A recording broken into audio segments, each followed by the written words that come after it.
Welcome to the Lyster Health Talks podcast. Listen in as the team focuses on relevant, relatable health content that empowers your health and the readiness of the force.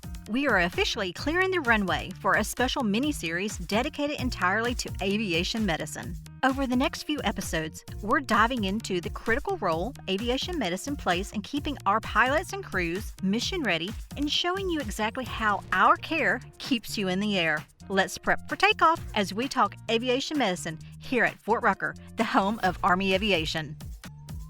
Welcome to the Aviation Medicine mini-series.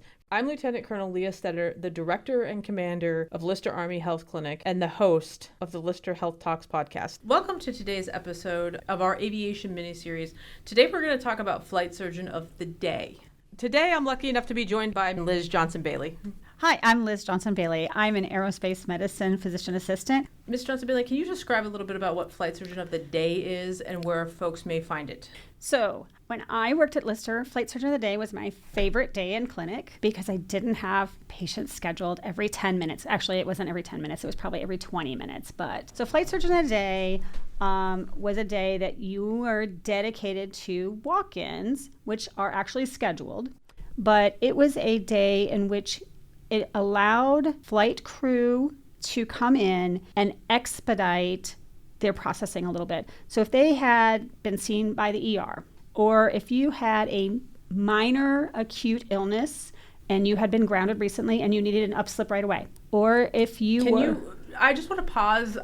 Can you describe what acute means in medical terms, please? So acute is 1 to 3 days, self-limiting, that maybe I had the sniffles, I couldn't clear my ears, so I couldn't fly yesterday, but I'm feeling 100% better today, and I need an upslip today. I went to the ER yesterday, and I got some sutures in my arm, and I got grounded yesterday. My arm is not one of my fingers, so I have full range of motion. It is not covered by an area that's going to be sweaty. It can be protected. I can fly. I need an upslip to fly today. It may be something that I just PCS to Fort Rucker and I need my in-processing upslip because I have to get an in-processing upslip within 14 days of reporting to a new duty station. I want to just put a plug in right now. This is not specific to every installation, so you're listening. We are here at Fort Rucker. But recently, we have implemented a QR code to request a new duty upslip for in-processing that folks in most circumstances will not need to come in here and should expect from the time they submit their QR code a new duty upslip if they do not have any issues back to them within 5 business days. Just to show that we're constantly evolving. Another thing is convalescent leave. Maybe you had a minor procedure or a surgical procedure, and we don't want you to have an appointment after being in the surgical suite all day. Your spouse or someone, a designee of yours, can take your ID card and your discharge papers, come in to see the Flight Surgeon of the Day. They can issue your down slip, they can give you your convalescent leave and pick up your medications, and while you are convalescing at home. If your commander has said, hey, you are too sick to fly, go to the clinic and get a down slip. Or if you have determined, I am too sick to fly, I'm a student, I probably need to have a down slip today, you can come in. That is Monday, Wednesdays, and Fridays from 8 to 11. At Fort Rucker. At Fort Rucker. I know a lot of locations that have combat aviation brigades will typically have a medical officer of the day or a flight surgeon of the day that folks can come in for acute issues. But if you're at a location that only has one flight surgeon, they may not have They may be like tired.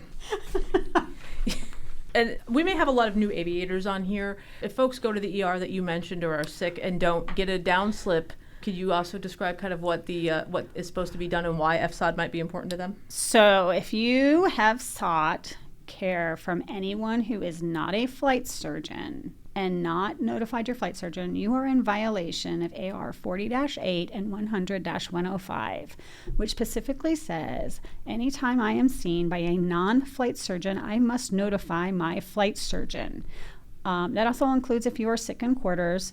Now, if you are seen by your flight surgeon, of course, that doesn't apply. They are aware of your care. But that includes if you are seen at sick call by a non-flight surgeon. That includes if you're seen off-post at urgent care. If you are seen at behavioral health and have not notified your flight surgeon. It's easy to do today. You know, we have this electronic messaging system. You just send your provider, hey, I was seen in the ER last night. I had an ear infection. They gave me this antibiotic. The provider's nurse will message you back. You are grounded, or you may stay up, depending on the type of situation it is. I like to send these little messages out. Hey, I got this, because believe it or not, urgent care and ER send us notes that you were there. So 3 days later, you might get a message if you've not notified me, hey, I saw you were seen in the ER and you forgot to tell me. And I might let you slide the first time, but I'm probably going to have a little discussion with you that, hey, this is actually written on your upslip. It's written on every upslip out of Fort Rucker in the comment section. So if you've never read the comments, you probably should read it, because it says, I understand, I must notify my flight surgeon. It's all great information, and sometimes needs repeating. It's also important to understand where you do say my flight surgeon, but it doesn't necessarily need to be their flight surgeon, as long as a flight surgeon. Right. And that's why I just send that message. Even if your flight surgeon's out of the clinic, someone is responding to those. And those are things that we use. When you have arms inspections, we have people that come and say, hey, are you doing all your aviation procedures the way you should be? And they're going to look and say, hey, was this pilot grounded after they were seen for surgery? And if there's not a downslip, we get a gig on that. And if you get so many gigs, our aviation programs are put at risk. Oh, that's very interesting. I think. Do you have any final thoughts on Flight Surgeon of the Day before we close out?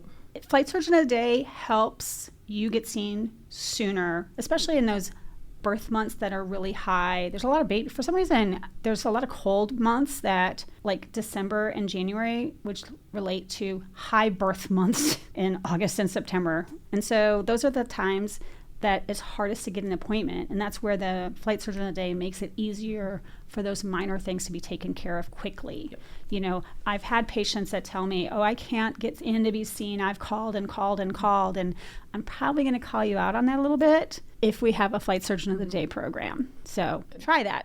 It'll probably work better for you. Flight Surgeon of the Day is an incredibly important program to deal with those acute issues that are simple. I know when we stood it up at Fort Rucker, it took care of a pretty significant backlog and several $1 million of lost training time. Right. And at the same time, be realistic about it too. If you've been working on like 5 waivers and you've been grounded for a period of time, it probably is not going to be fixed in a 5-minute appointment.